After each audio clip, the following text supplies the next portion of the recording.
Well, this is quite worrying, and it seems to me that they just can't leave us alone. Let's begin.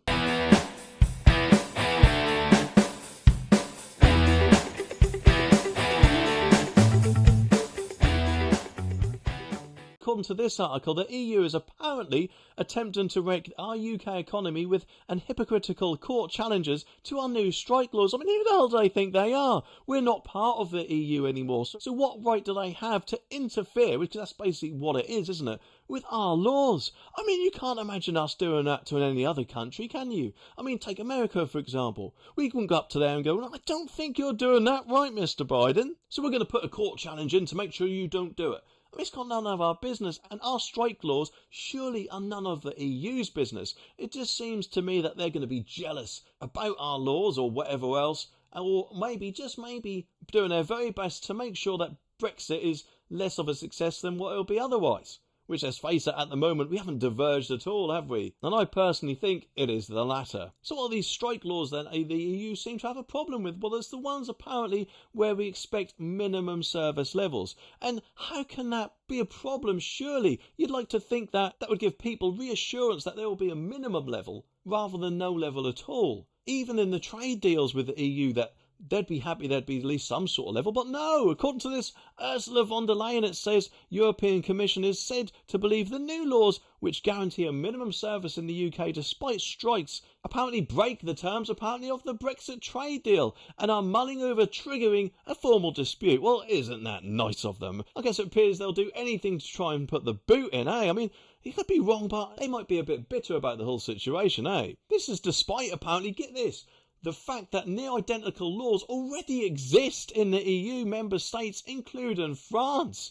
So why haven't they done it with France then, eh? Why haven't they done it there at all? It's just absolutely ridiculous, isn't it? And remember, as it says here, the new law was introduced to prevent NHS strikes and disputes involving other vital services, where cover is obviously needed to save lives or prevent the economy from crashing. So not only does the EU not care about our economy, but they presumably don't care about people's lives as well. I mean, I don't know about you, but surely, if anything, that would make you think you're glad to be out of the whole rotten institution to begin with. One leading Brexiteer has told the Express.co.uk that the Commission is now deliberately trying to use technicalities to ruin the UK economy. And I'm guessing with Labour's blessing, admittedly I could be wrong with that.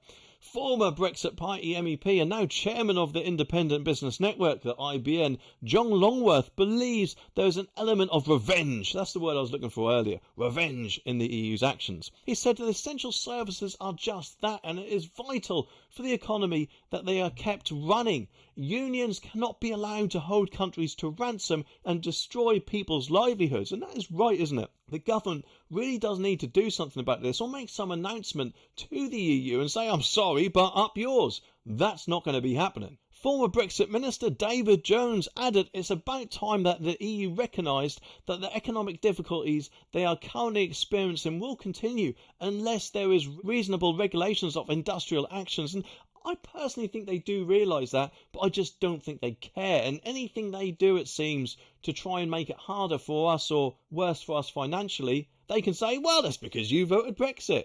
I mean, that does seem to be the case more often than not, doesn't it? He continues, though, and says, fortunately, their rules don't apply in the UK, but there is no doubt that they would be adopted if Labour were to win the next election. And I personally would edit that and put when, because unfortunately for us, it does seem that Labour are going to win the next election. Because let's face it, the government done their very best to remove someone who gave us an 80-seat majority, which, to be honest, wasn't the very brainiest of things, but then again, I'm not a politician. So what have the government said about this? Well, a spokesperson has insisted that the UK's legislation on strikes is compatible with all our international trade obligations, including the Brexit deal. So surely now Ursula von der Leyen, well, she can go sit on a cactus. He added that many members of the EU have already minimum service levels legislation in place, covering a broad range of services, and we have been clear to be there when needed. And that is true, isn't it? We all have a right to strike, but there should be some balance because we all pay for it as well, don't we? I mean, I don't know about you, but if I had my arm lopped off, I'd expect to get to the hospital and someone to help me sew it back on. Or basically sew it on for me, because I don't think I'd be very good at doing it myself. Especially, of course, if I'd done something to pee my girlfriend off and she might decide to remove something else instead of my arm, although, if anything, it would be the same length. Well, Rishi looks like he's about to eat humble pie. And I say that because apparently, according to this article, he might want someone back. And just who do you think that might be in the run-up to an election? Surely that would be someone who is very good at campaigning and voters like. So who is that? Who's the number one person you might think is good at doing that? It is, of course, Boris. And according to this article, Rishi Sunak apparently opens the door for Boris Johnson to make a dramatic political comeback.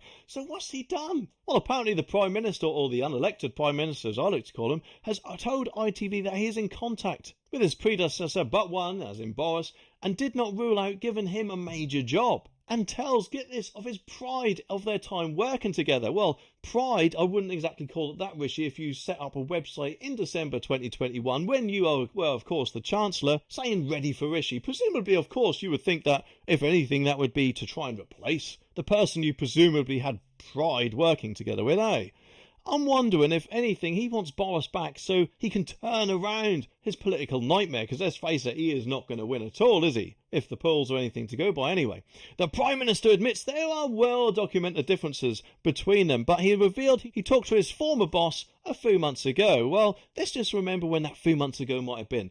I personally think, obviously I could be wrong, but I personally think that was when Rishi came up with this Windsor Framework deal, or surrender deal as I like to call it, because it shackles us to the EU in my opinion, or shackles Northern Ireland, which means that we'll be shackled with it as well, because Northern Ireland presumably would kick up quite a fuss if we go our own separate way with our own regulations or whatever, and they can't. And personally I wouldn't blame them for that, and that unfortunately is why I think Rishi has shackled us to the EU. And know that, of course, when Labour get in, because let's face it, it's going to happen, isn't it? They will keep us line in line with the EU, won't they? You just see it happening, can't you? Apparently asked if he had the ex-PM back in his cabinet, Mr Sunak said, "I'm proud of the work we did together, and we worked well together for a long time," till the knives come out, eh, Rishi? In the end, there are, well-documented differences. And allies of the former Prime Minister welcomed the possibility of him returning to the political front line and suggested that Mr Johnson should be deployed on the campaign trail at the general election. Well, there you go.